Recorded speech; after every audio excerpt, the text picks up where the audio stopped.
You got a diamond, you got 9 men, got a hat and a bat, and that's not all. Get ready to play ball. The Blue Jays are back on the field tonight to open their 2026 season.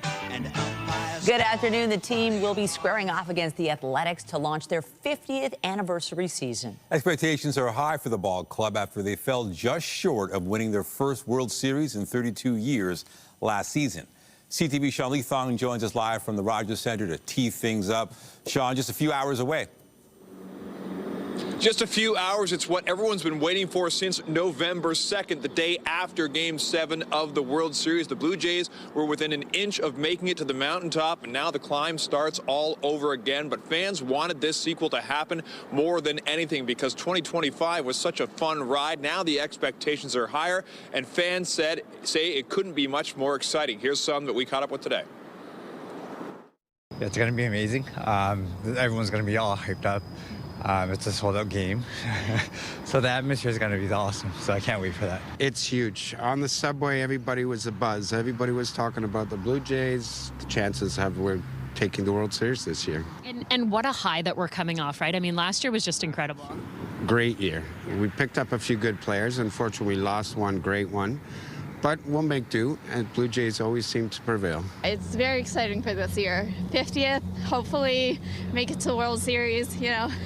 Yeah. Does it feel like this is something everyone's talking about this morning? Definitely, yeah. There's a whole bunch of people down there waiting to get tickets. Now, you heard them mention that one player had departed. That is, of course, Bo Bichette. He's gone to the New York Mets. Kazuma Okamoto is a new player coming in for the Blue Jays. But the man going on the hill for the Blue Jays tonight, Kevin Gausman, who has been just the most stable force amongst the pitching staff, a much improved pitching staff going into this season. He'll get the ball tonight for the Toronto Blue Jays. And yesterday, he talked about what it means starting this season in the guise of, especially since what happened last year. For me, this is a lot more special because I've been here for 4 years and feel like I've kind of earned the right to get it, I guess. But also, you know, even more so just after being in the World Series last year, I think, you know, being able to be on that team last year and then start the first game of this season, to me is just the ultimate, you know, level of respect. And yeah, I definitely don't take it for granted. Now, the Blue Jays have to get through the American League East, and you may know it's the most difficult division in baseball. Just to give you a sense of how difficult it is so far, it's opening day for the Blue Jays. They're already a half game back of the Yankees, the Orioles, and the Red Sox, who all played yesterday, and they won. So they've got their work cut out for them. First pitch tonight is at 7:07. Reporting live, I'm Sean Leathong. I'll send it back to the desk. Already behind. All right, thank you, Sean. We got more news in a moment, but first, here's a live look at the city this afternoon. There's a shot of Rogers Centre. And it's either clear skies and cool air or cloudy skies and warm air. We can't seem to get both. Let's bring in Lindsay Morrison, who's outside Rogers Centre, and at least they're playing indoors, weather not a factor. That's for sure, Nathan. I will say, I think I'll take the sunshine and the cooler conditions, even though for the boys of summer returning to Toronto, it doesn't feel like summer. It really doesn't even feel like spring. This was more like a winter morning this morning, but temperatures are on the rise. We're just not going to get too warm today, as mentioned. Let's take a look at our current conditions. Wind chills still making it feel, in many cases, into the minus double digits right now. We'll take a little closer look at communities by the lakeshore. And yes, it is a chilly day today. We are below seasonal. Worth pointing out that the winds at least are light. They're coming from a northerly direction, so that's factoring into it feeling a bit cooler out here. On the satellite and radar, though, we've got nothing to show you, and that's a great thing. High pressure, loads of sunshine. Here's your day at a glance. We're forecasting a daytime high of +1. That's about as warm as it is expected to get today. So if you're hoping to come down to Rogers Centre ahead of the big game, maybe consider a few extra layers. I know for me, I'm wearing 2 jackets right now, Nathan and Michelle. But again, it's beautiful out here. I will still take the sunshine. And we've got lots more to come. A full look at your weekend forecast is ahead. But for now, I'll send it back inside to you both. All right. Thank you, Lindsay. A motion is carried at City Council, which would see an expanded police presence at TTC subway stations. Councillor Brad Bradford put forward that motion, saying it's aimed at improving safety on the city's transit system. CTV's Janice Golding has been speaking with commuters about the change, and she joins us live with more. Janice. Hi, Michelle. Yes, Toronto is one step closer to having uniformed police officers at every TTC subway station. At a council meeting yesterday, council passed this motion proposed by Councillor Brad Bradford to have the Police Service Board develop a plan to have uniformed officers at all subway stations. The plan would take shared responsibilities with special constables and crisis services into consideration. The mayoral hopeful's motion also asked that the Police Service Board include cost estimates and staffing considerations as part of the 2027 budget process. The three-pronged safety action plan proposed by Bradford also asked for updated cleanliness and lighting standards. Additionally, it asked that the city declare its commitment to constructing platform edge doors across the system with a multi-station pilot project to commence by fourth quarter 2027. Police officers in all of our subway stations. It serves as an important deterrent factor for antisocial behavior, for assaults that have gone through the roof, and it provides an element of comfort. Safety in Toronto is the #1 issue I hear about, and in particular on the TTC. We want a system that is safe for a mother with a stroller and a senior with a walker, and unfortunately our transit customers right now just don't feel safe. Too much of an expense. I think that those funds could probably be better spent elsewhere. I don't think it's a terrible idea. I think there's been enough, at least reported, violent crimes and things like that. So I think for daily folks that are using the services of the city, I think it's a reasonable thing to do. I think it seems fine without the police protection on every entrance. There's a lot of things going on on the subways and on the streetcars and the buses lately that it's scary. The motion passed 23-0. Of note, Mayor Olivia Chow actually supported the motion despite having criticized it earlier this week. Reporting live from Janice Golding. Now back to Michelle. Thank you, Janice. And sticking with the TTC, there's some major closures on Line 2 that will affect riders this weekend. Tomorrow, there won't be any subway service between Kipling and Jane stations to allow crews to carry out signal work. Then on Sunday, the closure switches to the stretch between Jane and Ossington stations. Shuttle buses will be running instead. And looking at GO Transit, Kitchener line trains will only travel between Kitchener and Bramalea this weekend. Riders can then transfer to replacement buses connecting to TTC service at Highway's 407 station. Up Express trains will be replaced by direct bus service. Meanwhile, Lakeshore East and Stouffville trains will run once an hour. Those Stouffville trains will terminate at Scarborough GO, connecting to Lakeshore East trips so riders can complete the trip to Union.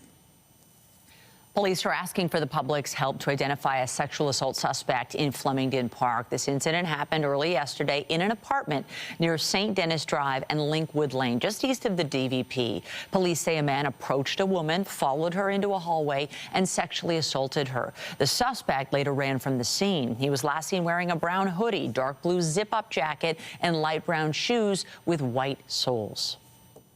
A Brampton man has pleaded guilty to running a drug trafficking ring, which officials say moved hundreds of kilos of meth and cocaine through Canada and the U.S. 62-year-old Gumaret Sidhu is accused of running the operation from September 2020 to February 2023. Investigators say he arranged the distribution of 8 separate loads of drugs totaling 900 kilograms with a street value of roughly $17 million. The drugs were purchased in the U.S. and transported to Canada in semi-trucks. Sidhu will be sentenced in July and faces a minimum of 20 years in prison. 4 people have been charged in connection with a firearms investigation in North York. Officers carried out a search warrant on Tuesday at a home near Keele and Finch. Police say they recovered a loaded gun that had been thrown from a balcony. They also found a second gun in a vehicle. Joshua Parag, Wendy Parag, Derek Parag, and Jasmine Parag are facing a combined 29 weapons-related charges in connection with this investigation. And Toronto police have laid more than a dozen charges in connection with a fraud investigation. 20-year-old Abdel Majid Benmao is accused of posing as a bank employee on 2 separate occasions last October and calling victims to tell them their credit cards had been compromised. Police say he arranged for couriers to pick up the cards, and then he used them to buy $25,000 worth of jewelry at a Mississauga store. Benmao is facing 16 charges, including fraud over $5,000 and possession of property obtained by crime. Investigators believe there may be more victims. Well, it's going to be a busy day for drivers in the city with all three of Toronto's sports teams playing at home tonight. This morning, the city presented its traffic congestion management plan focused on keeping things moving. And our John Musselman has been following the story. He joins us live now with all the specifics. John. Well, Michelle, you're right. It is relevant on a day like today, but this is really a plan moving forward for the city as we move into the World Cup coming to Toronto. As you well know, nobody likes sitting in traffic. Congestion is an issue, especially in major metropolitan cities like Toronto. Now, today there was a news conference here at Don Mills Road with city officials. The mayor was also here. We also heard from the city's chief congestion officer, and he's been telling us that they are making improvements here, including in areas like construction zones. They've decreased the number of days by 2.4 days less waiting time for people because they're speeding up those construction sites where they take a lane away. The mayor is saying also that fees have gone up when those companies close lanes during construction, so that's helping as well. They're implementing AI. They're using more synchronized traffic signals to keep everything moving faster. And the plan moving forward is to keep working on that. We got an update as well that some of the construction at Broadview and Queen is actually wrapping up today, which will also help. Here's what the mayor had to say just a short time ago. Construction road closures are now shorter by an average of 2.5 days. At College and Bay, we've been upgrading the streetcar tracks, work that was supposed to wrap up in sometime late April. I'm pleased to announce right now that it will be reopened tonight, weeks ahead of schedule, because we added more workers and pushed everybody and it compressed the timeline. Queen and Broadview will also reopen tonight. You should be very pleased, Councillor Fletcher. 3 weeks ahead of schedule. So really a lot of this is to get the city prepared for the World Cup, and that's coming up very quickly in June. Reporting live, I'm John Musselman. I'll send it back to you. Thank you, John. City Council has voted to ban flying flags of other countries at City Hall and civic centres. Earlier this week, the flag of Bangladesh was raised outside City Hall to mark that country's Independence Day. Councillor John Burnside tabled this motion, saying flying other flags outside City Hall has led to division. Flags of Indigenous and treaty partners, the intersex pride flag, the Black Liberation flag, flags of sports teams and flags of cities that are part of Toronto's International Alliance will still be raised outside City Hall. But this motion, it goes into effect. They'll stop flying flags of other countries come December. Meanwhile, Toronto residents could soon be paid for shoveling sidewalks. Councillors approved a motion yesterday directing the city to develop a paid surge capacity sidewalk shoveling program. The paid program would only be used in what the city describes as extraordinary winter weather situations. And Council also voted to explore the idea of city-run grocery stores. Councillor Anthony Peruzza put forward a motion calling for the creation of 4 not-for-profit stores in areas with high levels of food insecurity. He says the goal of these stores would be to improve affordability and access amid a dramatic increase in food bank use. The Ford government unveiled its latest budget yesterday. Finance Minister Peter Bethlenfalvy says the spending document is focused on supporting the province's future. So good that we have a strong balance sheet, AA rated. But that said, I'm not going to cut spending. We're going to continue to invest in healthcare and education and social services. Our population's grown. We have the financial means to do it. We're doing it responsibly. And then finally, infrastructure, the $210 billion of investment in infrastructure, schools, hospitals, roads, highways, transit. That's putting a lot of people to work. So it's not either or. You can be fiscally responsible, lean into your investments in social services, and build Ontario. The budget includes a near doubling of the deficit for the coming year to $13.8 billion. The province is now forecasting a balanced budget in the 2028-29 fiscal year. The $244 billion spending plan includes $101 billion for health care, nearly $41 billion for education, and $14 billion for the post-secondary education sector. However, the opposition says the budget does not do enough to address affordability. In Manitoba, they just announced in their budget cut to grocery taxes. Why can't Ontario do these things? When it comes to rent control, bringing back rent control, stopping all those above guideline increases we hear people talking about, make sure people don't lose their homes in the first place. These are the kinds of things that we aren't seeing in this budget at all. It's not the kind of budget that addresses what I think most people are struggling with right now. What are the measures that they're going to undertake when they send that money to the ministries? So it's like the budget's they tell you a lot of big numbers, but then it's like, show me what you're doing. Tell me what you're doing, right? And so that's what we'll be looking for. For us, we're looking at affordability. I think that's really important. You know, the other point I want to make too is, you know, the budget and all the advertising, it says protect Ontario, protecting Ontario. The only protection in this budget is the change to the FOI laws that are retroactive, that protect the Premier, his cell phone, and the Cabinet. Doug Ford is spending billions in Toronto on projects that people even in Toronto don't want. Meanwhile, people are struggling to put food on the table, a roof over their head. Students are going to be paying more debt now. Our hospitals and schools are struggling with overcrowded classrooms and hallway medicine. It's just a Premier that's out of touch with the day-to-day realities of everyday people. He's putting the wealthy and well-connected ahead of people like you and me.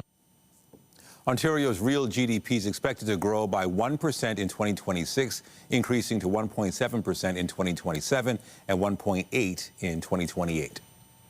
Still to come on CTV News at noon, the latest on the war in the Middle East. We'll have more on the mounting pressure to end the blockade on the Strait of Hormuz. That's coming up a little later in the newscast. Canada's Arctic sovereignty is becoming an increasingly important issue, with concerns about what intentions Russia and China may have. This morning in Halifax, Prime Minister Mark Carney outlined some of what could be done to help protect our far north.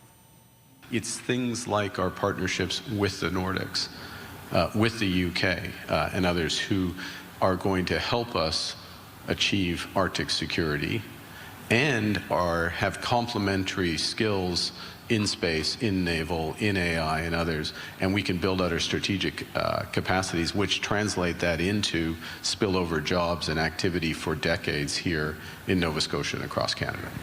The federal government recently announced $35 billion for Arctic defense and infrastructure. That includes $32 billion for Canadian bases in the region. Meanwhile, Mark Carney's first budget bill is now law. The budget was tabled last fall, and last night, Bill C-15 received royal assent after the Senate gave its final thumbs up to the legislation. So, measures outlined in the budget now go into effect. MPs supported the document in February, but it was not unanimous. The Finance Ministry says Canada recorded a more than $31 billion budget deficit for the first 10 months of the 2025-26 fiscal year, as government expenditures grew faster than revenues. It was nearly $27 billion in the same period a year earlier.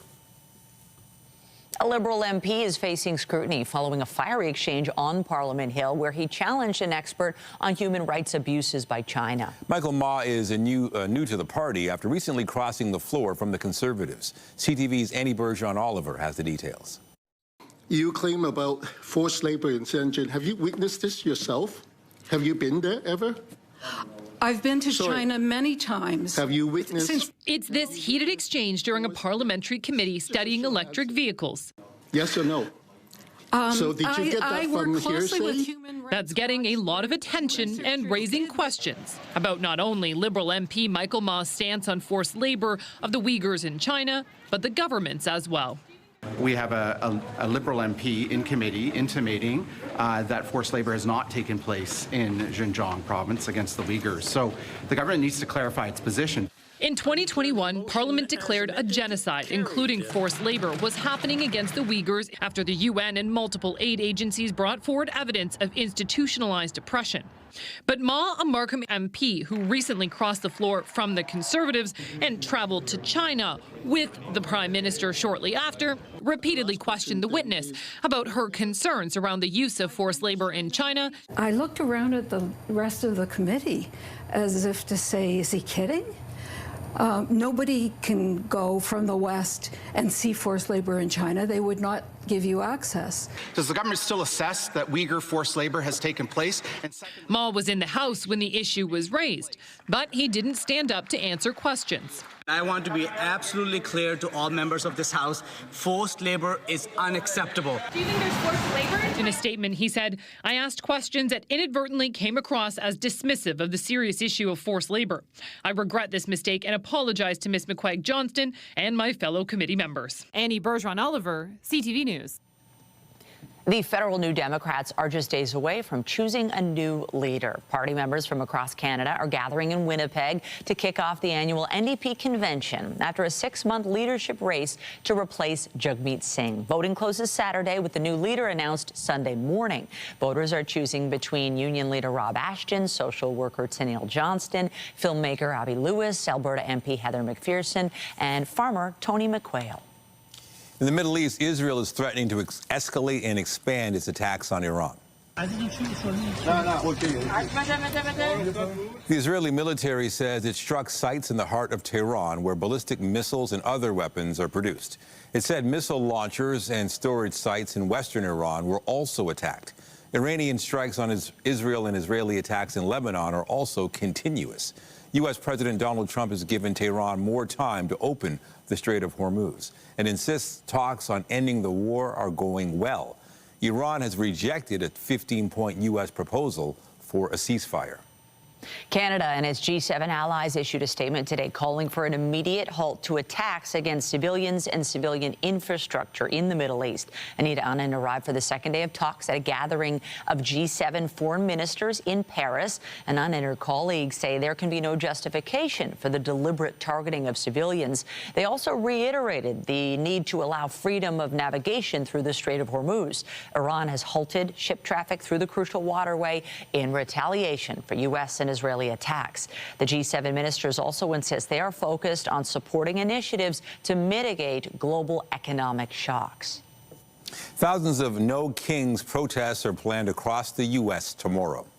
It will mark the third round of demonstrations against U.S. President Donald Trump and his administration. An estimated 7 million people took part in the last No King protests in October. Tomorrow's demonstrations are expected to be bigger, fueled by anger over the war in the Middle East and the ongoing U.S. government shutdown. Several Canadian cities, including Toronto, also held their own No Kings protests in the fall. Another is planned for tomorrow at 11 a.m. on University Avenue. Well, it is a beautiful day here in the neighborhood. The sky is clear, the sun is shining, and the Blue Jays play tonight. We are so back. And yes, it is a very cold season opener for the boys, but I don't think it's going to be the coldest. Take a look. The year 1980, we did not make it past the freezing mark, and we hope to do so today. Warmest home opener I could find on record was back in 2015 when it was nearly 25 degrees. Won't be anything like that tonight. In fact, first pitch, we expect the temperature to be about -2 degrees with a wind chill of -7. Again, good thing the guys play inside a dome. Lots to come with a full look at your weather forecast after the break. You're watching CTV News at noon. We'll be right back.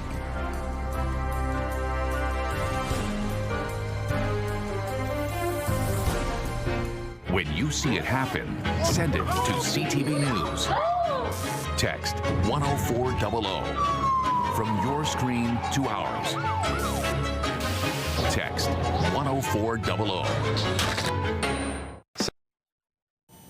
A new suite at the Toronto Marriott City Centre Hotel, which is connected to the Rogers Centre, is promising to give Jays fans the ultimate experience.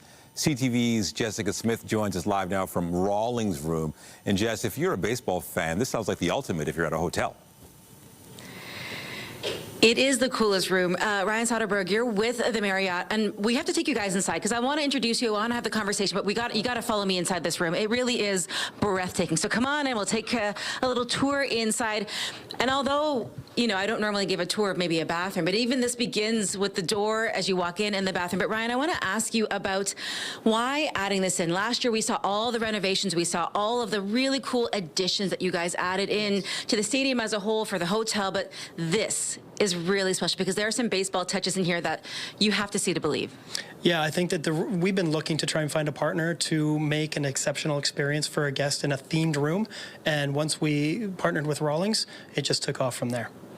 There are some touches in here that I want to kind of get to. We're gonna go up the stairs. So if you follow us up the stairs, this is kind of a multi-level space, but from everything to the chair, to the pillows, to the view. Talk to me about why this is unique, because this is an experience that you have to watch a game that is like no other. Yeah, this is an experience where you get to watch a baseball game live from your own bedroom as opposed to being in a seat in the stadium. The window's open, you are a part of the experience. You are a fan. Now, I want to ask you about the Golden Glove here, because this is a really special touch. If you're a baseball fan, and I know a lot of folks, either you were on the bandwagon last year or you're a longtime fan, but talk to me about this, because it really is a special addition to this space. It is. So Rawlings are the group that provides or celebrates defensive excellence in baseball. So every player, each year, every position wins one award for it, and so they've given us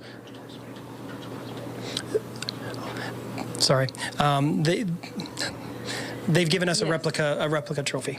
And I'm gonna take a seat. There's not enough room for both of us on here, but this chair, you guys, is made to look like a baseball glove for a really particular reason, and it's just got that extra hint to it.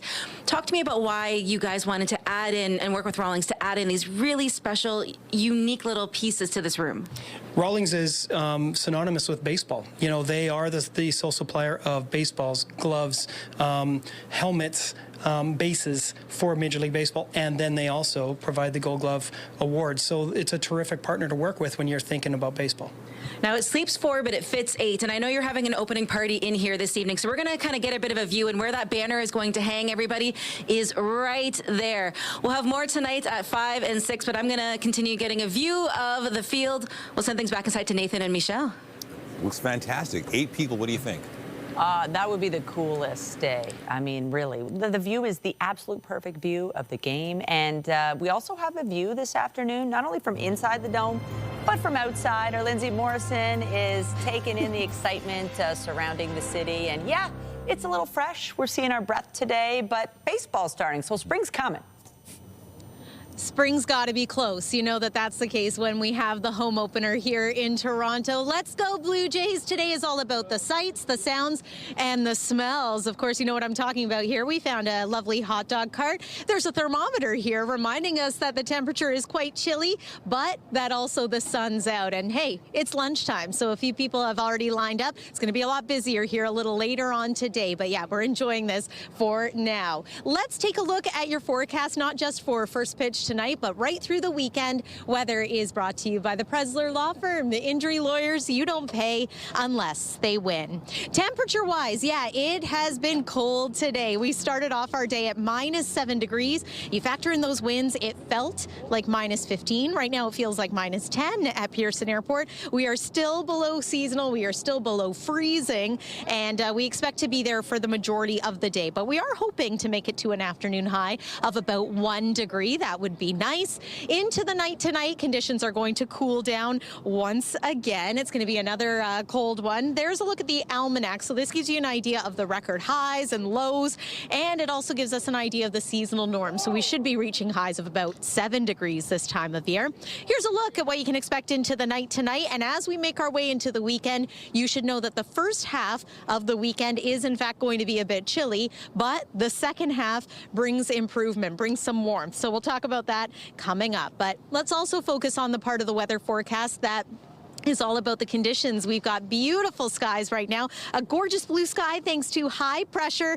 It is dominant today, but as we make our way into tomorrow, we can't rule out the possibility of a few flurries heading into your Saturday morning. Might get clipped here in the city of Toronto. Let's set the forecast radar in motion. Watch for a little bit of an increase in cloud cover through this afternoon, and then tomorrow, mix of sun and cloud. Flurries will be in the forecast too, as mentioned. Sunday is a bit of an on and off cloudy kind of day, but we do expect that it's going to be warmer at that point. So here's your 7-day forecast. Warmer by Sunday into the double digits, and then early next week, it is very comfortable. A bit of a mild start to next week, and then the early days of April look to bring us a few showers, bit of a cool down as the week goes on as well. But for here and for now, it is sunny. It is cool, but if you dress for it, no problem down here at Rogers Centre. This place is going to be absolutely packed a little later on today, Nathan and Michelle. For now, I'm going to send it back inside to you while I wait for my hot dog. I'll see you later.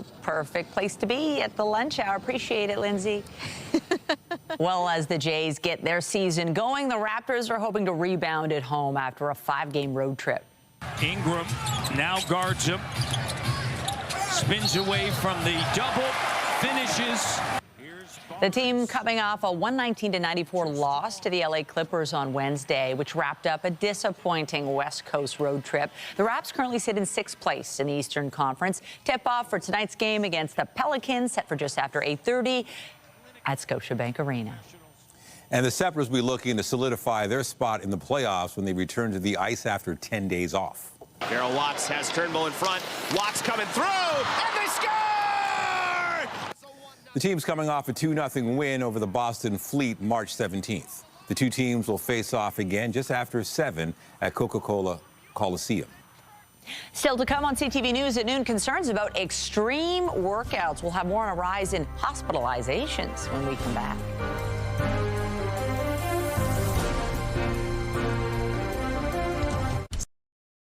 Health officials in Newfoundland are warning about the risks of extreme workouts. It comes after the province saw a spike in hospitalizations from a potentially life-threatening condition. CTV's Garrett Berry explains. With just weeks to go, 27-year-old Kyra Fancy should be focusing on her July wedding. But recent warnings of sudden increases in rhabdomyolysis cases have brought back awful memories. When I got off the bike, actually, I fell to the floor, my legs buckled beneath me.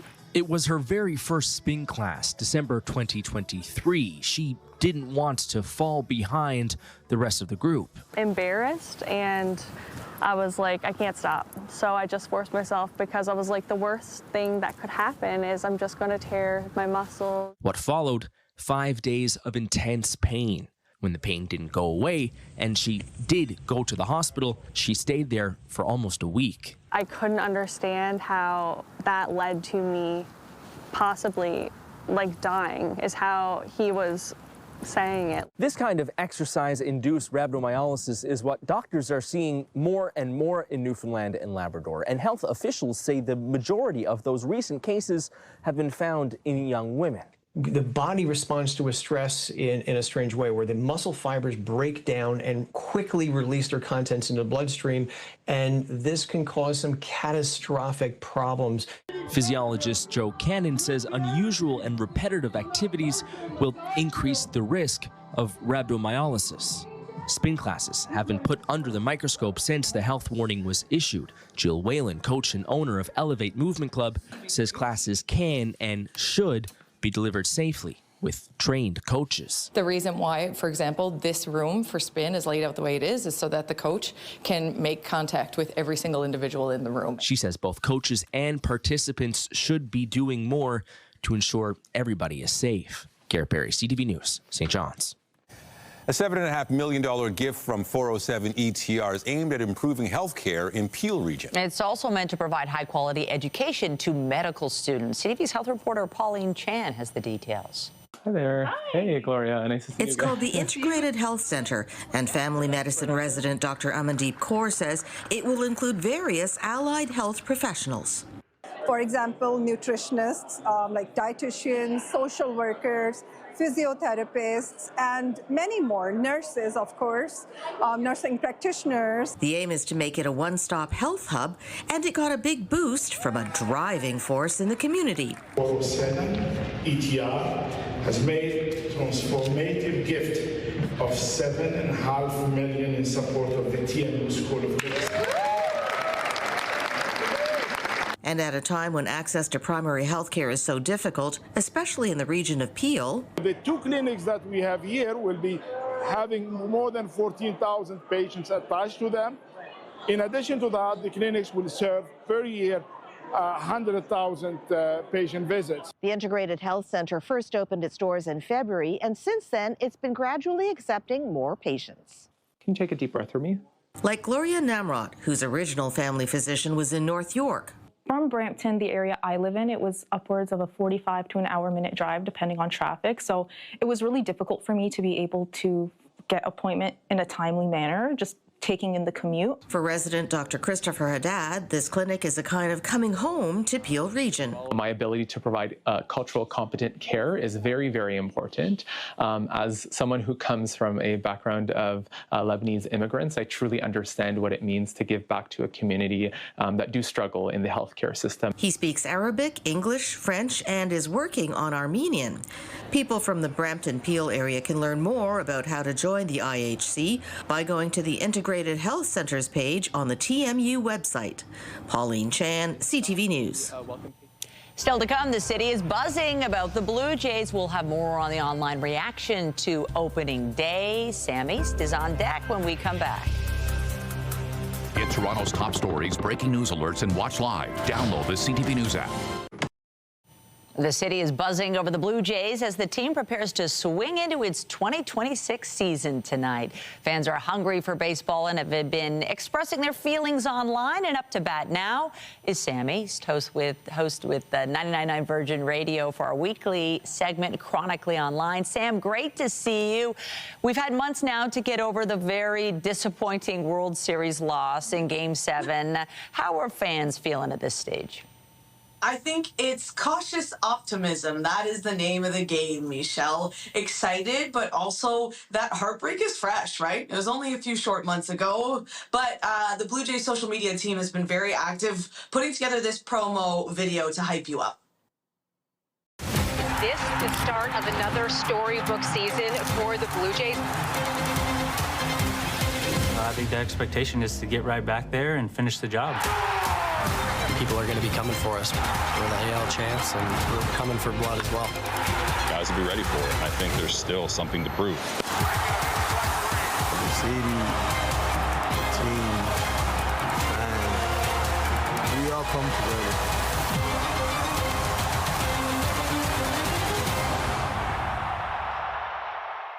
I don't know about you, Michelle, but I got chills from that. Lots of online reaction here. Last year was Infinity War. The good guys came so close to defeating the ultimate evil. This year, it's about Endgame. We have never been so back with a dancing Vladdy. And finally, with the meme from Titanic, it's been 84 years. So overall, I think that people are ready, whether, you know, they're being optimistic about it or realistic. Very curious to see how this opening night goes, the 50th season for the Blue Jays. I know, the 50th season. I think people just want to get back there. Like, we were that close. It's just baseball, as we know, lots of games. It's a long season, but one step at a time, and tonight's the night. Sam, there's a new film, Project Hail Mary, that has had a very successful opening, kind of around the water cooler, hearing a lot of people talking about it, and now this film is trying to appeal to Gen Z audiences. Can you explain? Yeah, so starring Ryan Gosling, our Canadian boy, not to give anything away, but it's a science teacher turned astronaut who has to save the world. Lots of reviews coming out about this, and one of the creative promo videos that came out used exclusively Gen Z slang. Listen to this. Broski, I've got tea. Spill the tea. You've been chosen to pilot the Hail Mary mission. You capping? No cap. No cap? No cap. This hit's different. This is your Save the Planet era, bro. I just don't know if I can slay this mission. If you don't, Earth is cooked. I'm just low-key panicking inside. I'm high-key panicking for you. If I do this and I don't slay, it's a historic L. But if you do, massive W. Okay, Michelle, you've got young kids. Do you understand what was said in that Gen Z promotional video? Some of it. I didn't know people were saying low key and high key now. That's real. Yes, but I know. We've got range. I don't know. Is it on point? You're younger than me. I think they slayed. I think that was a very clever way of bringing attention around this movie more than it already has. I mean, it went viral, and that was the whole point. So they hit the nail on the head. They slayed, as they say. They did it. Apparently, it's based on a book, and a lot of people I've heard have read the book, so they want to see the movie. Yes, and in IMAX especially, people are saying this is one of those movies that is worth going to the theaters for. And as we know, there's been a big struggle with this over the past many years. So if you can, maybe this weekend would be a good thing to see with the fam. Yeah, we'll be watching what the box office does. All right, Sam East. Remember, you can catch her on 99.9 Virgin Radio every weekday, 2 to 5 p.m. Have a great show. Thanks, Michelle. Have a good one. There's a growing fallout from a landmark ruling holding a pair of social media companies liable for the addictive nature of their products. CTV's Heather Wright takes a look at how it could change how the industry operates.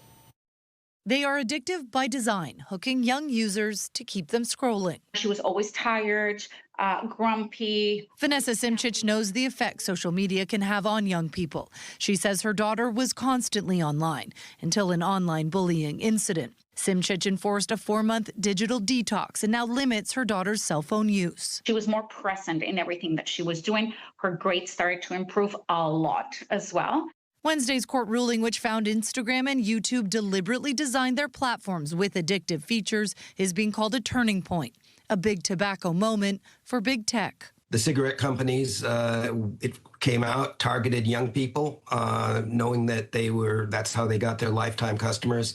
And virtually the identical documents have emerged from social media companies. They target adolescents because they know that their brains aren't fully developed. Both Meta, which owns Facebook and Instagram, and YouTube have been ordered to pay $6 million US to the victim in this case, who says the platforms left her with body dysmorphia, depression, and suicidal thoughts. We've been talking about for years the idea that consequences eventually catch up with everyone. Frances Haugen is a former product manager at Facebook who blew the whistle on the company, saying it chooses profit over safety. With hundreds of similar cases working through the courts, Haugen says tech companies could ultimately be on the hook for billions of dollars. They need to think about their internal governance processes and make sure that they have the checks and balances in place. Among the lawsuits filed against tech companies is one here in Ontario, where several school boards have sued Meta, Snap, and TikTok, accusing the apps of being psychologically manipulative. While the U.S. verdict will not impact any litigation here, it is a sign, experts say, that the conversation is changing. Heather Wright, CTV News, Toronto. Coming up, a Saskatchewan senior is inspiring others to get strong. We'll have more on her weightlifting records when we come back.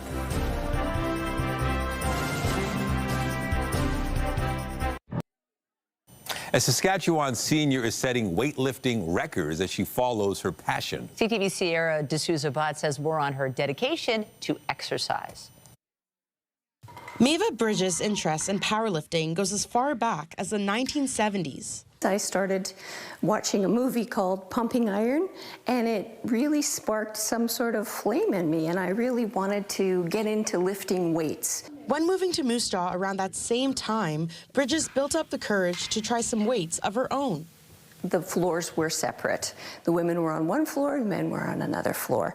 So I asked if I could go up to the men's floor, which the owner, Dave Pyle, said, absolutely, give it a trial. Shortly after, Bridges participated in her first meet, winning the Western Canadians in 1983. She then took a break to raise her children and continue her life, but found her way back under the barbell 34 years later, now powerlifting at 68 years old.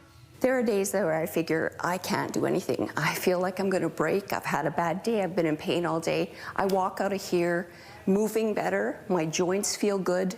I feel good, and I'm so proud of myself that I did it again. The benefits of strength training for females is so widely researched right now, and it's so beneficial. So just seeing her keep moving as she does age is definitely a motivation for me. So it's really oh, yeah. Recently competing at the Canadian Powerlifting National Championship, Bridges set 2 new records, one for hoisting a 140-kilogram barbell. Still making good progress even with the injuries she's been struggling with, but yeah, she's doing great. As for what's next, Bridges will be pumping iron at Provincials in September. Beyond that, one of her goals is to break some world records. Sierra D'Souza-Bott, CTV News, Moose Jaw. Incredible. Yeah, she's a heavy lifter. Let's hope our Jays are heavy hitters this season, Lindsay. Oh, I love that. Yeah, the vibes are high already here, Nathan and Michelle. This place is going to be packed over the next couple of hours here. And of course, it's a tradition, at least it is for me anyway, a hot dog with all the fixins outside the stadium, and the sun is shining right now. It is a little cool, and it will be chilly for first pitch tonight. Here's one more look at what you can expect. -2 degrees is what we're anticipating by game time at around 7 o'clock. Tomorrow's high, not much warmer. 2 degrees is what we're calling for. We do have a chance of flurries, but aside from that, mix of sun and cloud. We do get a little bit warmer into the day on Sunday. 10 degrees for a high, mainly cloudy skies. And if you want it to be even warmer than that, we'll just wait until next week. Some improvement when it comes to the warmth, but also some April showers as we welcome the new month midweek. It's been great to be live outside the Rogers Centre. Let's go Blue Jays. Nathan and Michelle, back over to you for now. All right, lots to look forward to. Thanks, Lindsay. And that's it for CTV News at noon. Remember, you can get Toronto's breaking news all day long on CP24 and at ctvnewstoronto.ca. For Lindsay Morrison, who's about to have her lunch, and all of us here, have a pleasant afternoon. I'm Michelle Dubé. And I'm Nathan Downer. Be sure to join us later for CTV News at 5 and 6. Have a great afternoon.